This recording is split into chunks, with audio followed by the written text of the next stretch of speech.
Gracias, Juan Carlos. Un saludo muy especial para todos, para el señor procurador, quien sirve de anfitrión de esta reunión tan importante, y los compañeros de panel, bueno, todos los asistentes, un gran afecto. La verdad, Juan Carlos, permítame decirle desde lo más profundo de mi intimidad que este tipo de encuentros me producen es melancolía.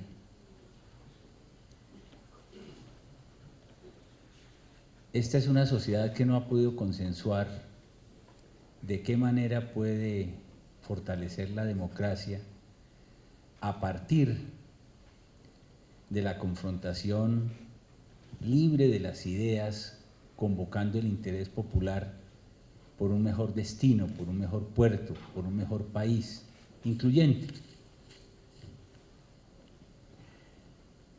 En el año 98, siendo ministro del Interior, promovió una reforma política que también logró ir al fracaso por un voto. Nuestra democracia pende desde entonces de un voto. Es el voto de la preservación del statu quo, porque todos sabemos cómo se hace la política, cómo tenemos un sistema excluyente y qué es lo que hay que hacer. Esto está sobrediagnosticado. Cuando en el año 98 me di a la tarea de ir a los grandes centros de pensamiento sobre los temas de la política y de la democracia, y cautivé al profesor Liebhardt, que a ustedes les debe decir todo, porque es el gran pensador de los sistemas políticos y electorales del mundo, el gran consultor de las reformas políticas y electorales en Europa del Este cuando se abrió a la democracia, a Valenzuela desde el centro de gobierno de Georgetown, cuando convocamos a todos esos pensadores a que nos ayudaran a mirar la situación de la política colombiana, llegamos a una fórmula que era muy interesante y lo hicimos a medias y nos faltó el voto. ¿Qué planteamos en ese entonces? Planteamos un sistema de política de las ideas con listas cerradas. Desde entonces dijimos, esta herencia de la Constitución del 91 con listas abiertas le está haciendo un gravísimo daño a la política colombiana. Allí se agazapan las famiempresas electorales, es un contubernio de intereses mezquinos, donde el interés general no es lo que prima, bajo ese umbral de las listas que se inscriben, y en donde la democracia es simplemente el ejercicio del voto por un número en un tarjetón. El colombiano se aproxima a las urnas detrás de un número, no detrás de la estructuración de un pensamiento sobre un modelo de sociedad o de Estado. ¿Qué dice esta lista desde el punto de vista de la salud? No hay un colombiano que llegue a la urna a votar entre 2 o 3 sistemas de administración de la salud pública en Colombia. ¿O qué pensamos sobre el tema de la corrupción? ¿O qué pensamos sobre el tema de la educación? Planteábamos desde ese entonces las listas cerradas y como un complemento de ello traer el método DONT, que aquí lo denominamos finalmente la cifra repartidora, los umbrales para poder concentrar la política en torno al debate de las ideas, en cuanto no hubiera toda esa dispersión del pensamiento político que tanto daño hace desde el punto de vista de la generación de consensos y de poder discernir sobre lo que se está debatiendo en un proceso electoral.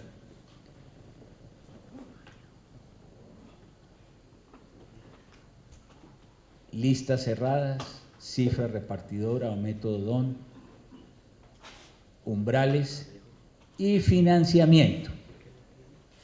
Allí discutíamos, como siempre lo hemos discutido, si un financiamiento solo público o mixto con mayor prevalencia del financiamiento público. Todo ello se malogró de nuevo por un voto. Los que votaron en estos días a favor, ayer votaron en contra.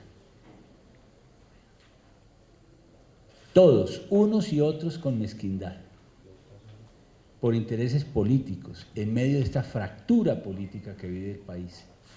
Cuando en realidad el alma y la conciencia de cada ciudadano determina que podemos consensuar el modelo de sistema político y de democracia que nos merecemos los colombianos. Todos lo sabemos, pero no somos capaces de implementar ese consenso. Y claro, como no hemos sido capaces de consensuar esas reglas, de moldearlas en el contrato social, que es nuestra Constitución, pues tenemos que convivir con el protagonismo de los organismos de control. Hoy, qué lindo sería que estuviéramos hablando de cultura política, de cultura ciudadana, no. Pero aquí hay que traer el fantasma del rejo, de la ley, el coco, porque la letra con sangre entra. Y ahora vamos a un estadio mucho más complejo de nuestra democracia. Hemos criminalizado la democracia por la incapacidad que tenemos los colombianos de haber hecho una reforma política de la dimensión y del tamaño que requería el país.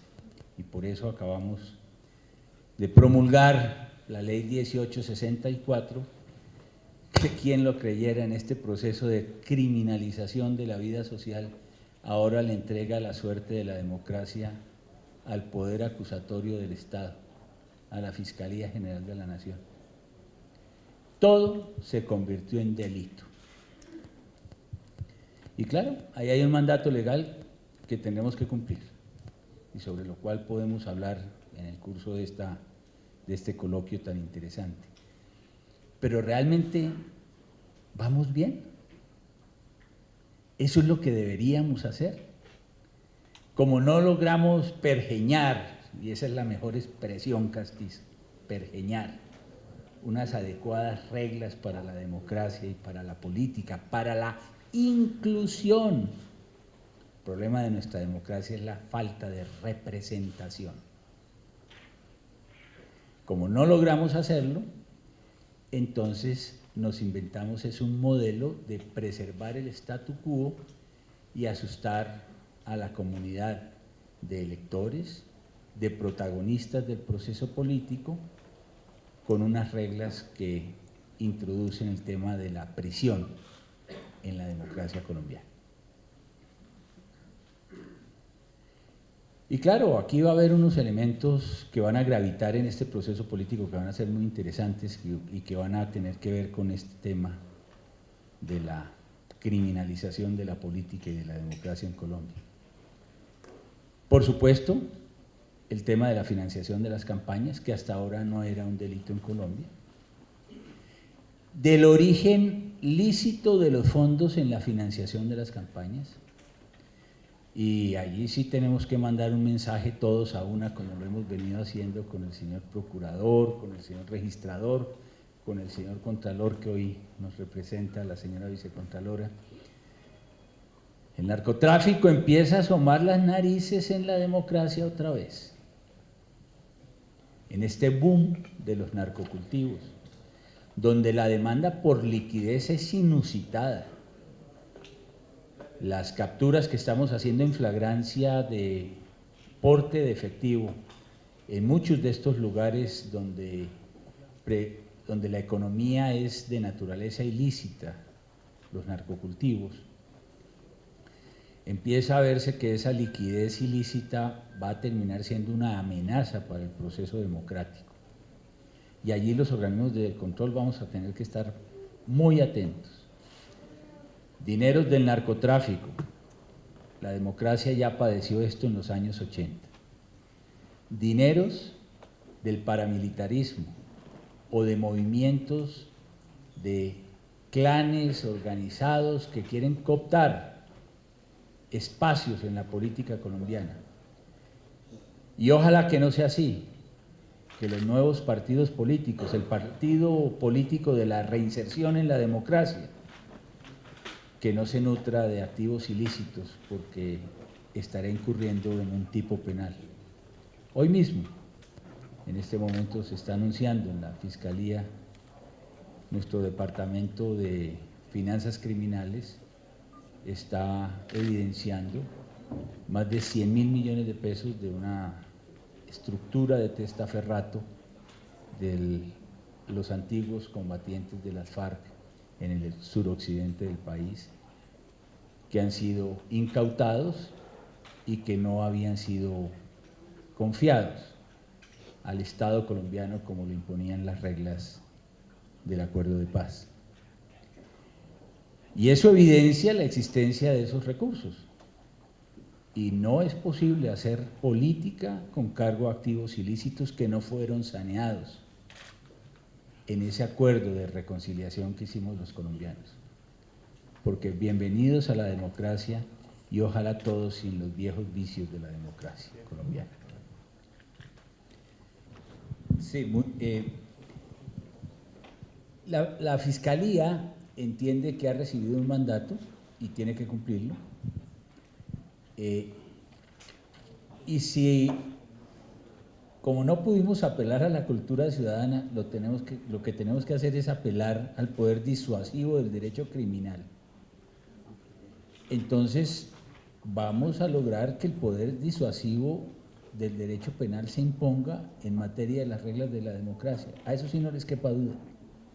La Fiscalía va a cumplir ese mandato, con los riesgos que ello comporta, porque imagínense en el fragor de la política y en el estado de la política actual, cuando empiece a actuar la Fiscalía en estos casos, el mayor argumento de la defensa hoy, que siempre se acompaña de un abogado y de un medio de comunicación adjunto, será que todo esto es persecución política. Hoy se está judicializando un caso en la costa norte de unos administradores locales. Aquí vi a Tibaduiza, que hizo una nota muy buena por allá en un noticiero, donde mostraba que los centros de salud de una de las principales capitales de la costa los demolieron, no existen, se perdieron miles de millones de pesos y eso es persecución política. Porque ahora están apelando a eso en las redes sociales. Y los otros que dicen no ser contradictores, dicen es que son unos desleales, unas muy malas reces. No, la ley penal es para todos y la estamos imponiendo sin ningún distingo, absolutamente para todos. Y lo que pasa es que esto va a aumentar seguramente la confrontación política, pero habrá que cumplir con las normas, porque los perdedores, ¿a qué van a apelar? A un discurso de reconocimiento de las mayorías democráticas y a una denuncia penal inmediata, por supuesto. Entonces, hay que reconocer primero lo que va a pasar con lo que se denomina la aplicación de la última ratio. El derecho penal, el derecho criminal es la última razón en la aplicación de las reglas de comportamiento en una vida de sociedad. Pero tomamos esa decisión, algunos llaman esta la ley fantasma porque es que nadie la vio en el Congreso, pero hoy es ley de la República. Y habrá que aplicarla. 126 funcionarios han sido capacitados en el último mes, de ellos 55 fiscales, señor viceprocurador, que hemos estado trabajando además con el apoyo de la comunidad internacional en la configuración de unos protocolos para identificar esas conductas penales en el territorio. Y vamos a trabajar con toda nuestra policía judicial. La Fiscalía es una de las pocas organismos de fiscalización penal en el mundo que tiene capacidad de acusación, que tiene su propia policía judicial, y eso nos permite mucha autonomía para poder enfrentar el reto que impone esta nueva ley. Yo quisiera llamar la atención sobre dos elementos de estos nuevos tipos penales. Hay unos tipos penales que tienen sujetos activos calificados, en materia, por ejemplo, de financiación de los topes de las campañas. Dice la norma, por ejemplo, en el nuevo artículo 396b, el que administre los recursos de la campaña electoral que exceda los topes incurrirá en pena de prisión de tanto a tanto. Entonces, lo primero que se dice en los corredores de la política es que no se están encontrando gerentes para las campañas, porque como el tipo penal se predica del administrador, pues ¿quién va a asumir este compromiso? Atención, y en esto tenemos que hacer una prédica permanente. El hecho de que el sujeto activo sea el gerente de la campaña o el administrador de la campaña no implica que no haya tipicidad penal respecto de otros agentes. Por ejemplo, el candidato que hace el contacto para recoger los dineros, él no es administrador de la campaña, en la mayor parte de estas circunstancias, pero él fue determinador y a título de coautor puede asumir responsabilidad penal. O los miembros de los comités financieros, que son los encargados de crear las condiciones para que se lleven a cabo este tipo de captaciones de recursos. O, desde el punto de vista de la logística administrativa, personas que no tienen la condición de administradoras de la campaña, pero coadyuvan a ella y pueden adquirir el carácter de responsables penalmente a título de complicidad. Entonces, lo primero que quiero yo mencionar aquí es que no se pueden llamar a engaño los operadores políticos apelando a que hubo sujetos calificados en los tipos penales que se construyeron que lograrían emancipar de las responsabilidades penales a los miembros de las campañas políticas cuando pueden terminar siendo responsables en grado de coautoría o de complicidad. Este es un punto que no puede escapar al conocimiento, digo, de quienes van a participar en el proceso electoral.